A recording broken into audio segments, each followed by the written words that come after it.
peuple de Dieu, vous qui attendez déjà votre café, voici le café du jour, comme nous avons commencé hier. Comment je peux détruire la peur? La peur, cette émotion que nous avons, une grande émotion pénible qui est produite par l'idée ou la vue d'un danger. À chaque fois que tu as l'idée d'un danger ou tu vois un danger, il y a une émotion pénible qui se produit, et cette émotion que l'on appelle la peur.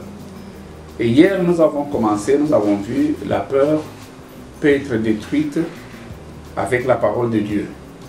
Et non seulement la parole de Dieu, mais l'endroit où tu te trouves. Allons-y tout droit encore dans la parole de Dieu pour la destruction de la peur, afin de connaître comment est-ce que je peux détruire la peur, comment je peux arriver à vivre sans peur. Nous allons dans la parole de Dieu, dans Sophonie 3, le verset 17. La Bible nous dit que l'Éternel, ton Dieu, est au milieu de toi comme un Dieu qui sauve. L'Éternel, ton Dieu, est avec toi et il y aura pour toi des transports d'allégresse. Quand la personne avec qui tu es, ça c'est le deuxième point. Le premier point, c'est l'endroit où tu es. Et la deuxième chose, c'est les gens avec qui tu es. Ta compagnie. Ta compagnie. Beaucoup de gens, ils sont dans de mauvaises compagnies. Voilà pourquoi ils sont sous la domination de la peur. Mais si toi, tu es avec l'Éternel, on dit l'Éternel, ton Dieu, est au milieu de toi comme un héros qui sauve. Tu sais, quand tu te promènes avec un héros, toi aussi tu es héros. J'ai toujours donné cet exemple. Un jour, l'éléphant traversait un pont en liane, mais sur cet éléphant, il y avait un fourmi.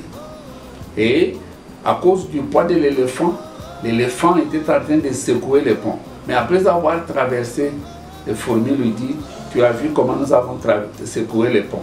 Et pourtant, si le fourmi passait seul, il ne pouvait pas secouer le pont. Mais parce qu'il était avec l'éléphant. Et l'Éternel, c'est l'éléphant des éléphants spirituels. Quand toi, tu es avec lui, tu ne peux jamais avoir peur.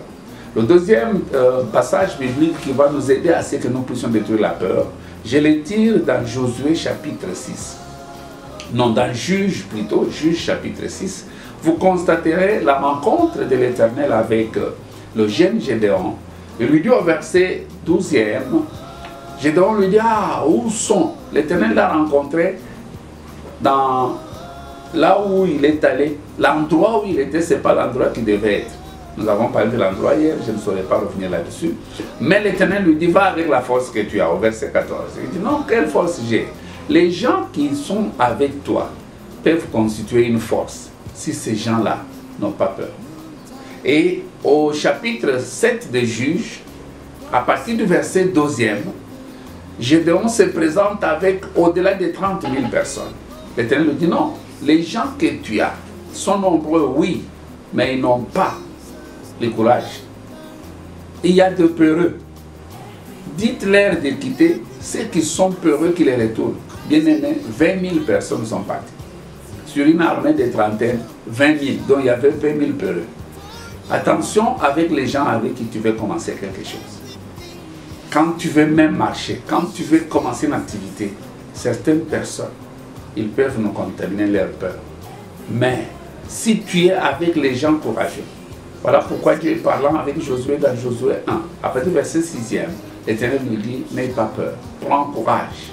C'est toi qui vas amener mon peuple dans la terre promise. Mon serviteur Moïse est parti, toi fortifie-toi et prends courage.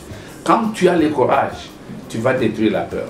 Je vais finir avec un petit exemple que j'avais vu sur le net. Un coq qui se battait avec un chien. Et finalement, le chien a fui. Donc, ce n'est pas un problème de dimension, ce n'est pas un problème de taille, mais c'est un problème de courage. Quelqu'un qui a le courage, il peut détruire la peur. Attention avec les gens avec qui vous marchez, attention avec la compagnie. La compagnie où tu es peut t'influencer, soit en augmentant ta peur, soit en détruisant ta peur. Tu es béni parce que tu vas choisir maintenant la compagnie et que l'Éternel va t'aider à ce que tu sois dans la compagnie de courageux, de vainqueurs, de ceux-là qui regardent l'événement et qui disent de cet événement, je peux y tirer un profit. Vous savez, je vais finir là-dessus. Quand un lion voit un éléphant, il voit la nourriture, il dit je veux manger et il y aura du reste. Mais quand toi et moi nous voyons l'éléphant, peut-être nous fouillons. C'est la peur qui fait que, parce que les dangers que nous avons vus devant nous peuvent nous apporter des choses que nous n'aimons pas.